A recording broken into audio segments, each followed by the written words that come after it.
ನಾನು ಇವತ್ತು 1 ಎಕರೆಯಲ್ಲಿ 550 ಗಿಡ ಹಾಕಿದೆ. ಇಲ್ಲಿ ನಾನು 850 ಗಿಡ ಹಾಕಿದೆ.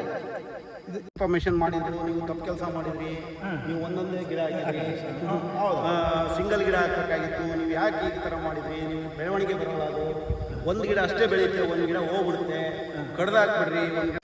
ನಮಸ್ತೆ ರೈತ ಬಾಂಧವರೇ, ನಾವು ದಾವಣಗೆರೆ ಜಿಲ್ಲೆ ನ್ಯಾಮತಿ ತಾಲೂಕು ಕುಂಕುವ ಹತ್ರ ಇರ್ತಕ್ಕಂಥ ಪಲವನಹಳ್ಳಿ ಅಂತಕ್ಕಂಥ ಒಂದು ಗ್ರಾಮದಲ್ಲಿದ್ದೀವಿ. ನಮ್ಮ ಗೋ ಗ್ಯಾಸ್ ಪ್ರತಿನಿಧಿ ಸುಮಾರು ಒಂದು 3-4 ಡಿಸ್ಟ್ರಿಕ್ಟ್ ಮೇಂಟೈನ್ ಮಾಡ್ತಾರೆ ಸಾಹೇಬರು. ಗುರುಮೂರ್ತಿ ಸರ್. ಸರ್ ನಮಸ್ತೆ, ಸ್ವಾಗತ. ನ್ಯಾಮತಿ ಸರ್. ಹಾಂ ಸರ್ ನಮಸ್ಕಾರ. ನಮಸ್ತೆ ಸರ್. ಸರ್ ತಮ್ಮ ಹೆಸರು ಹೇಳ್ಬೇಕು. ಶ್ರೀನಿವಾಸ ರೆಡ್ಡಿ. ತಾವು ವರ್ತಕರು ನ್ಯಾಮತಿನಲ್ಲಿ. ಒಂದಿಷ್ಟು ತೋಟದ ಬಗ್ಗೆ ಒಂದಿಷ್ಟು ಮಾಹಿತಿ ಸಾಲದು ಅನ್ನೋ ತಮ್ಮ ವಿಚಾರ. ಹೌದು ಸರ್. ನಿಮ್ಮ ಹೆಸರಪ್ಪ? ಕೃಷ್ಣಪ್ಪ. ನೀವು ನೋಡೋದಲ್ಲ. ನಿಮ್ಮ ಹೆಸರು? ತಾವು ಕೂಡ ನಿರ್ವಹಣೆ ಮಾಡ್ತೀರಲ್ಲ. ನಿಮ್ಮ ಹೆಸರು? ಹಾಂ, ಸಾಹೇಬ್ರದ್ದು ವೆಹಿಕಲ್ ಡ್ರೈವಿಂಗು ಹೌದಲ್ಲ. ಸರ್ ಸುಮಾರು ಒಂದು ತಾಸು ಅಂತಂದ ಕಾಣದ್ ಬಂದವಲ್ಲ. ಹೌದು ಸರ್. ಒಂದು ಗಂಟೆ ಆಯ್ತು. ಹೌದು ಹೌದು, 1 ಅವರ್ ಆಯ್ತು. ನಮ್ಮ ಆತ್ಮೀಯತೆ ಸುಮಾರು ಒಂದು 15 ವರ್ಷದ ಹಿಂದೆ. ಖಂಡಿತ ಸರ್ ಇದೆ. 15 ವರ್ಷದಿಂದ ಆತ್ಮೀಯತೆ. ಇವತ್ತು ಅಚಾನಕ್ ಕರೆದ್ರಿ ಬಂದ್ವಿ. ಸುಮಾರು ಒಂದು ವಾರ, ಒಂದು 3-4 ದಿವಸದಿಂದ ಕಾಯ್ತಿದ್ದಿತ್ತು ತಾವು. ಹೌದು ಸರ್.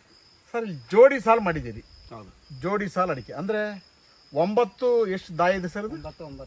ಇದು ಜೋಡಿ ಸಾಲು ಹಾಕಿದ್ರು ಸಹಿತ 11 ಅಡಿ ಗ್ಯಾಪ್ ಅಲ್ಲಿದೆ. 11 ಅಡಿ ಗ್ಯಾಪ್ ಅಲ್ಲಿ ಮಧ್ಯದಲ್ಲಿ 2 ಅಡಿ ಗ್ಯಾಪ್ ಕೊಟ್ಟು ನಾವೇನ್ ಮಾಡಿದ್ವಿ, 9 ಅಡಿ 9 ಸರ್ 11, 2. ಹೌದು, ಈ ಕಡೆ ಮತ್ತೆ ಇದು 9. ಹೌದು, 9 ಅಡಿ ಸರ್ಕಂಫರೆನ್ಸ್ ಇದೆ, 9 ಅಡಿ ಇದೆ ಸರ್. ಇಲ್ಲಿ ಗಿಡದಿಂದ ಗಿಡಕ್ಕೆ 2 ಅಡಿ 2 ಅಡಿ ಇದೆ.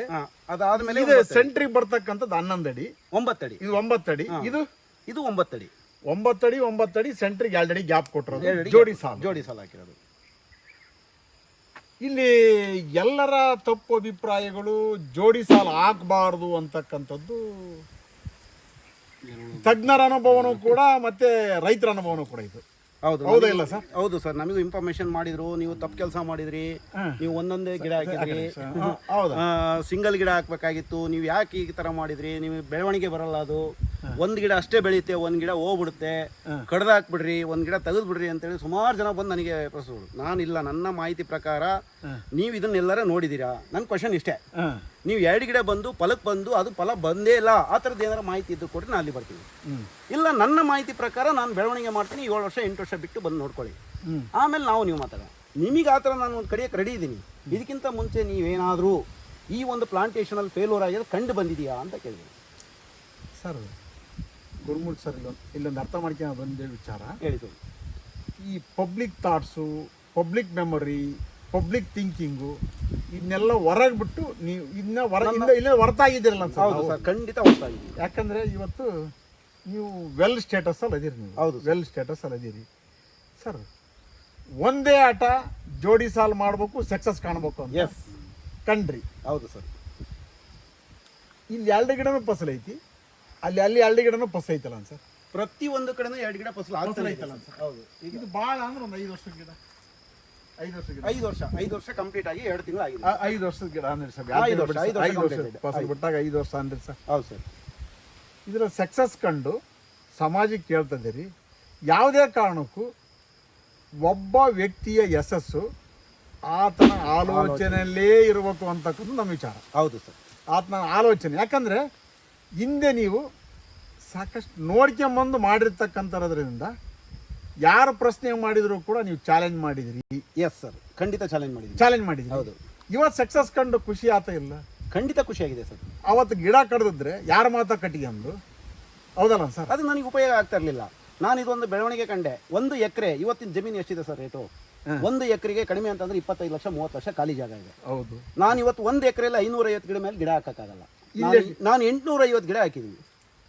ಇದು ಸಕ್ಸಸ್ ಅಲ್ಲ sir? 200% sir. Thank you sir. ಒಳ್ಳೆ ಸರ್, ಭಾಳ ಆತ್ಮೀಯ ಸ್ನೇಹಿತರು ನೀವು ಇವರು. ಈಗ ಅವ್ರು ಹೇಳೋ ವಿಚಾರ ನಿಮಗೆ ತೃಪ್ತಿ ಅನ್ನಿಸ್ತಾ? ತೃಪ್ತಿ ಅನಿಸ್ತದೆ.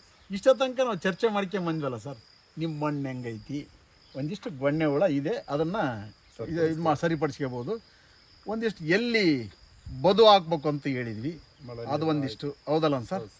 ಎಲ್ಲಿ ಡಿಫಿಷಿಯನ್ಸಿ ಗಿಡ ಐತಿ, ಯಾಕೆ ಹಿಂಗೆ ಆಗೈತಿ, ಮಣ್ಣಲ್ಲಿ ಪೋಷಕಾಂಶ ಬೇಕಾದಷ್ಟು ಐತಿ, ರಿಲೀಸ್ ಆಗಬೇಕು ಅಂತಕ್ಕಂಥ ವಿಚಾರಗಳನ್ನ ಚರ್ಚೆ ಮಾಡ್ಕೊಂತ ಬಂದ್ವಿ. ಬಟ್ ಆದರೂ ಕೂಡ ಗುರುಮೂರ್ತಿ ಸರ್ ಚೆನ್ನಾಗಂತೂ ಮೇಂಟೈನ್ ಮಾಡಿದ್ದಾರೆ ಅಂತಕ್ಕಂಥದ್ದು ವಿಚಾರ. ಹೌದಲ್ಲ ಸರ್? ಯಾಕಂದರೆ ಈ ಭಾಗದಾಗೆ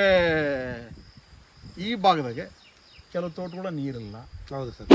ಕೆಲವು ತೋಟದಾಗ ನೀರನ್ನು ಉಳಿಸಿ ತೋಟ ಮಾಡೋದನ್ನು ಮಾಡ್ಬೇಕು. ಈಗ ನಾನು 5 ಲೀಟ್ರ್ ಒಂದು ಗಿಡಕ್ಕೆ ನೀರು ಕೊಟ್ಟೆ ಅಂತ ಇಟ್ಕೊಡಿ ಸರ್, ಒಂದು ಅಂದಾಜು. ಬೇರೆ ಒಂದು ಸಿಂಗಲ್ ಗಿಡಕ್ಕೆ ನಾನು 5 ಲೀಟ್ರ್ ನೀರು ಕೊಟ್ಟೆ. 5 ಲೀಟ್ರ್ ಸಹಿತ ಯಾವುದೇ ಗಿಡ ತಗೊಳ್ಳಲ್ಲ.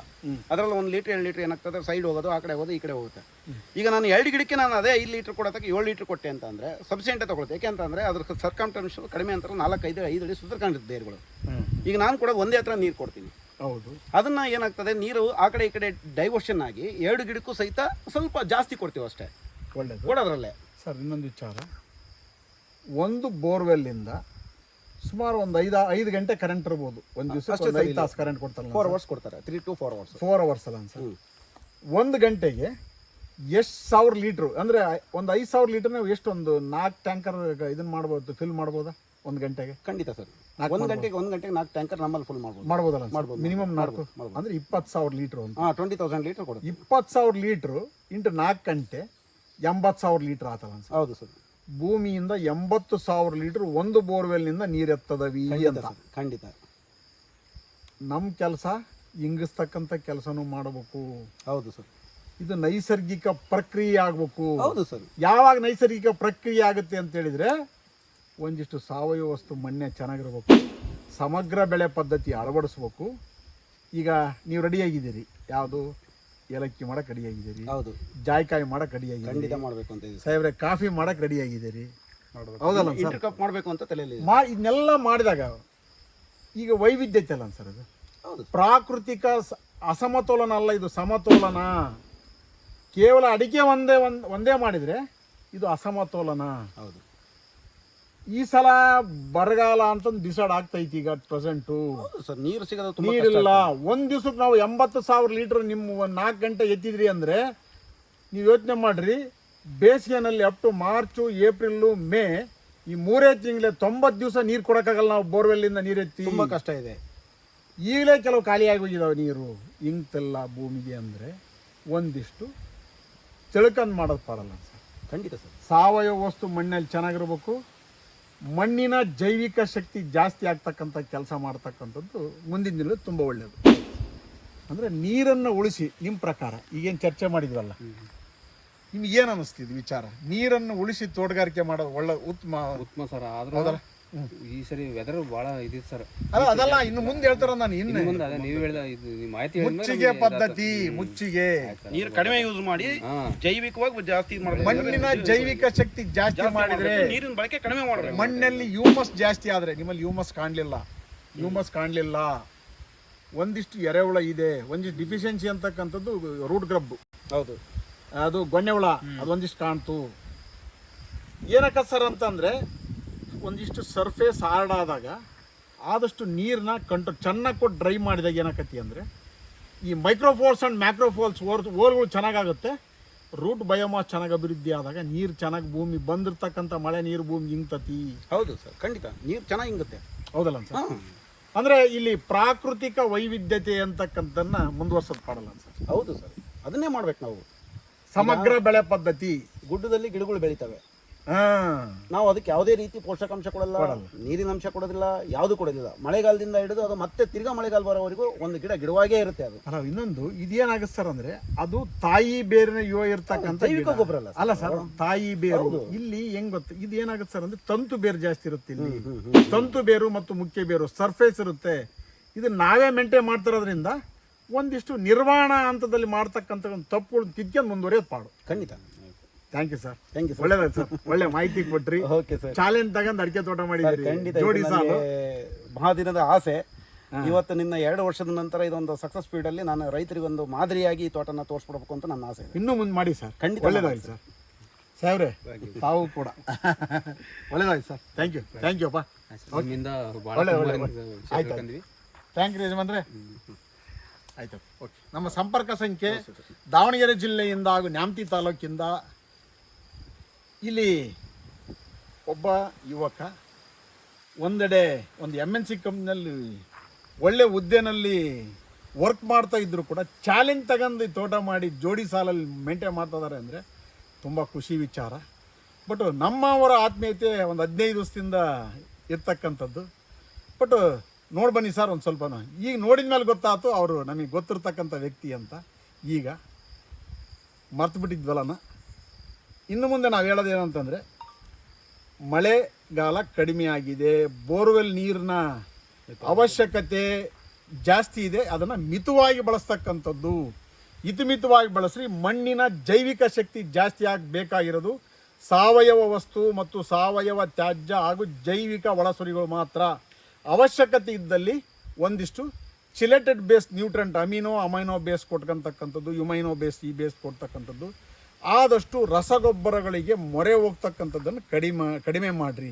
ನೀರು ಜಾಸ್ತಿ ಇರೋ ಕಡೆಗೆ ಅಥವಾ ನೀರಾವರಿ ಜಾಸ್ತಿ ಇರೋ ಕಡೆಗೆ ಒಂದಿಷ್ಟು ರಸಗೊಬ್ಬರ ಶೀತಕತಿ ಅಂತ ಕೊಡ್ತಾರೆ ವಿನಃ ರಸಗೊಬ್ಬರನೇ ಅಡಿಕೆ ತೋಟಕ್ಕೆ ಊಟ ಆಗಬಾರ್ದು. ಇದು ಬಹುವಾರ್ಷಿಕ ಬೆಳೆ. ಹೌದು, ಸರಿನಾ sir?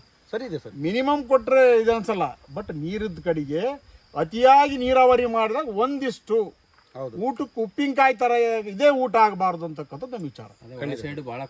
Thank you sir. Thank you very much. 9972699813 Mahadevappa, ಮಣ್ಣು ಪುನರುಜ್ಜೀವನ ಸಲಹೆಗಾರರು, ದಾವಣಗೆರೆ ಜಿಲ್ಲೆಯಿಂದ ನಮ್ಮನ್ನು ಸಂಪರ್ಕಿಸಿ ದಯಮಾಡಿ ತಿಳಿದು ತೋಟಗಾರಿಕೆ ಮಾಡಿ, ತಿಳಿದು ಮಣ್ಣಿನ ಫಲವತ್ತತೆಯನ್ನು ಅಳವಡಿಸ್ಕೊಳ್ರಿ. ನನಗೆ ಗೊತ್ತೇ ಇಲ್ಲದಿದ್ದರೆ ಮತ್ತೊಬ್ಬರನ್ನ ತಿಳ್ಕೊಂಡು ಮಾಡ್ತಕ್ಕಂಥ ತುಂಬ ಒಳ್ಳೆಯದು ಅನ್ನೋ ನಮ್ಮ ವಿಚಾರ. ಥ್ಯಾಂಕ್ ಯು ಅಣ್ಣ.